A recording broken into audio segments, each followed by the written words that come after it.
Now at 6, this is Fox 61, Connecticut's news station.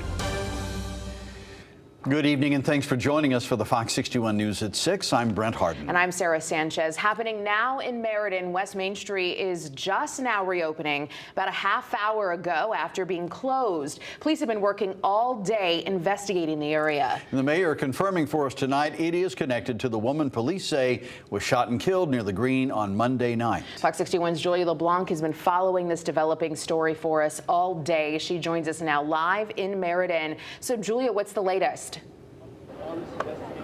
Hi, good evening to you both. Yeah, I just got off the phone with Meriden Police, and their lieutenant, their spokesperson, was able to tell me that the investigation that you saw in our last hour here in the 5 o'clock hour on West Main Street is now over.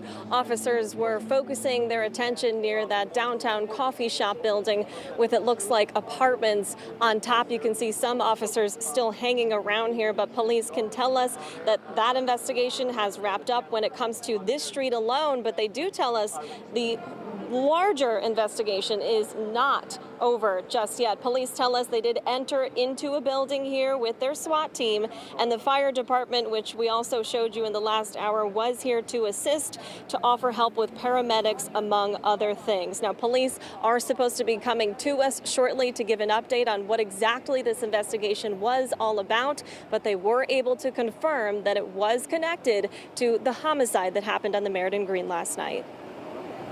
Throughout the work that they've been doing since right around 10, 11 o'clock last night led them to that location. Meriden police officers blocking off West Main Street from Colony up to Grove Streets, gathering in groups near this building with at least one officer seen holding an assault rifle, a scene Mayor Kevin Scarpati says is connected to last night's homicide on the Meriden Green. That incident was targeted in nature. We do not believe that the general public at large is in any sort of danger. Meriden police not going on camera during the investigation, but sending multiple updates online saying they were initially called to the Green Monday night just after 10 p.m. for a report of a dispute and shots fired. When they got there, police say they found a woman with gunshot wounds who was pronounced dead on the scene. Police say it appears the two people knew one another and got into an argument. The Green closed off overnight and into Tuesday morning as police searched the scene with a canine. We're asking members of the public as well as members of the media to allow the Meriden Police Department to do their job, have faith and trust in the Meriden Police Department. Minutes after the Green reopened, police worked their way to West Main Street, the activity alarming for some neighbors. Anxiety, bad anxiety. Like, you don't know, this could happen to anybody. Crystal English and her puppy Coco live at the nearby Meriden Commons. She didn't hear anything last night, but says there's constantly police activity in the area. I barely sleep right now because I get woken up from people yelling in the back, people fighting, cars speeding through the parking lot. One woman pointing to the Green specifically, saying she's not surprised this started there. It's beautiful, but if you go deep in it, you'll see what I mean. You'll see baggies and drugs and everything. It's terrible. It really is. Something Mayor Scarpati says the city is working on, but says for the most part, the Green is a safe place. For any negativity and stigma that there might be around the Meriden Green of concern, I can point to 100 other things that are positive happening here at the Meriden Green on a regular basis. All right, now back out here live on West Main Street here in Meriden. You can see there are still traffic cones and there are officers actually still blocking this street near the corner of Colony Streets. We have our microphone and podium all set up waiting for an update from the Meriden Police Lieutenant who gave us that earlier update we mentioned. Once that happens, we will let you know what exactly Meriden Police have been caught up in all day and specifically on this street on West Main Street since 1 o'clock in the afternoon. For now, though, we're live in Meriden. Julia LeBlanc, Fox 61, Connecticut's news station.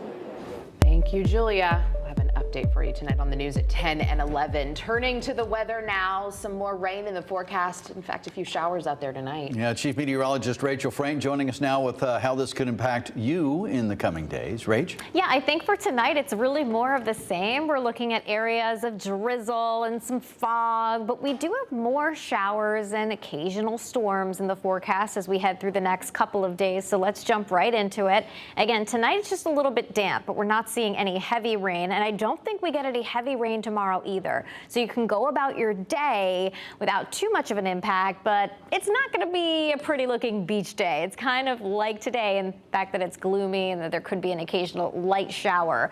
But Thursday afternoon could be different with the potential for thunderstorms, and that's the day we have issued a weather impact alert, not necessarily for severe weather, but just to let you know that it could disrupt your day. Looking at the radar right now, we're not seeing anything significant, but it is certainly damp for some communities, and that'll be the case as we head through the evening tonight. Temperatures right now are in the 70s across the state, so we remain below average with overnight lows near 70 as we head towards daybreak. So tomorrow for the commute, again, the roads might be a little damp with some mist out there, but no significant rain.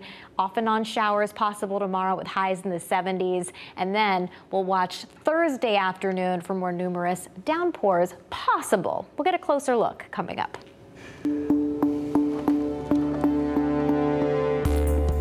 Health officials are reporting mosquitoes have tested positive for EEE for the first time this year. The mosquitoes that tested positive were trapped in Canterbury last week. No human cases have been reported this year.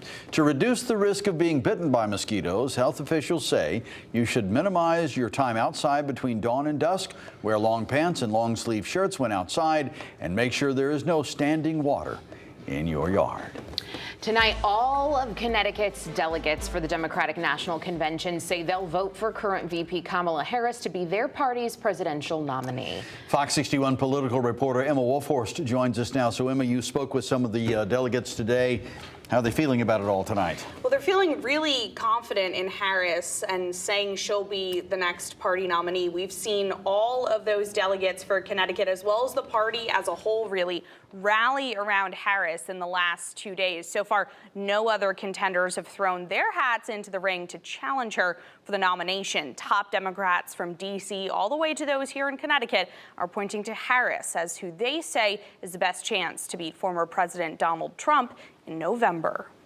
Kamala Harris is the best person presented and positioned to be president of the United States and the Democratic nominee. 48 hours after President Joe Biden dropped out of the 2024 race for the White House, support is growing for his endorsed replacement, Vice President Kamala Harris. Everybody came into that meeting already supporting Harris and excited to get working. Monday night, Connecticut's DNC delegation joined a growing list of states in overwhelmingly endorsing Harris for the top of their ticket. I had maybe 10 to 15 conversations throughout the course of the day, but it was clear that every single person was immediately there. There were no holdouts. And it wasn't like this was top-down organizing. Everybody was just excited and ready to go. Connecticut's 74 delegates and 5 alternates took a non-binding vote, agreeing to pledge their support for Harris come August. Now that we have somebody who combats really every single problem that we had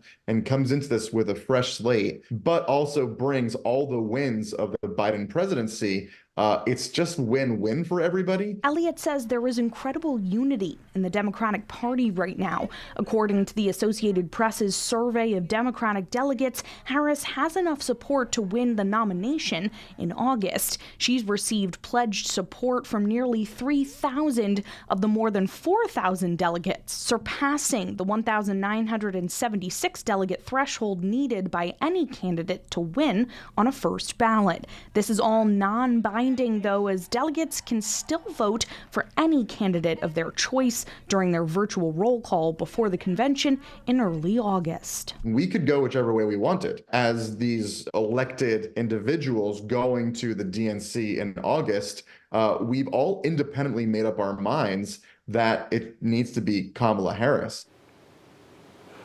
Now, only 60 of Connecticut's 74 delegates will likely actually vote on the nomination during next month's virtual roll call. The other 14 are what's known as superdelegates. They're elected officials and other party leaders from Connecticut who only vote if Harris doesn't receive enough votes in the first round to clinch the nomination. Sarah, Brent.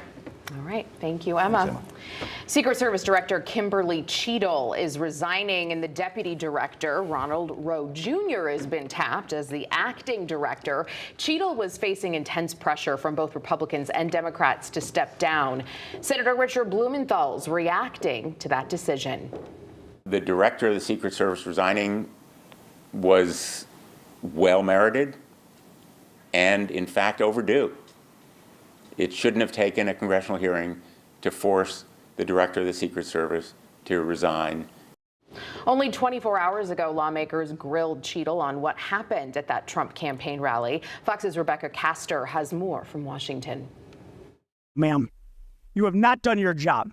You have put two black eyes on your agency, and you need to go. After a brutal hearing on Capitol Hill Monday, Secret Service Director Kimberly Cheadle quits her job. It comes after she dodged basic questions about how a gunman was able to get close enough to shoot at the former president. When you're in these jobs and something catastrophic happens on your watch, a former president almost being murdered live on television for the world to see, I'm glad she decided to do the honorable thing and resign. It's a rare moment in Washington where Democrats and Republicans came together to say the Secret Service failed in their mission, and someone should be held accountable. In what appears to be a goodbye email to her colleagues obtained by Fox News, Cheadle writes, "All of you are worthy of trust and confidence. You deserve the nation's support in carrying out our critical mission." Now we have to pick up the pieces. We have to rebuild the American people's faith and trust in the Secret Service as an agency. Former President Trump recently met with Cheadle at the RNC.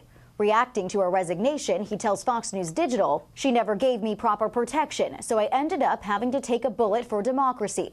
Many requests were made by on-site Secret Service for more people, always with a turn down or no response. House Speaker Johnson and Democratic leader Jeffries have now launched a bipartisan task force to investigate the assassination attempt. That's in addition to separate investigations by the FBI and Department of Homeland Security. In Washington, Rebecca Castor, Fox 61, Connecticut's news station. And the end of the line is near for New Jersey Senator Bob Menendez, the embattled lawmaker officially set to resign from office on August 20th. Menendez was convicted of taking bribes for corrupt acts, which included acting as an agent for the Egyptian government and selling the power of his office to 3 New Jersey businessmen. Menendez has insisted he was innocent following the July 16th verdict and vowed to appeal. His term was set to expire on January 3rd. The 70-year-old is still facing the possibility of decades behind bars. Sentencing is scheduled for October 29th.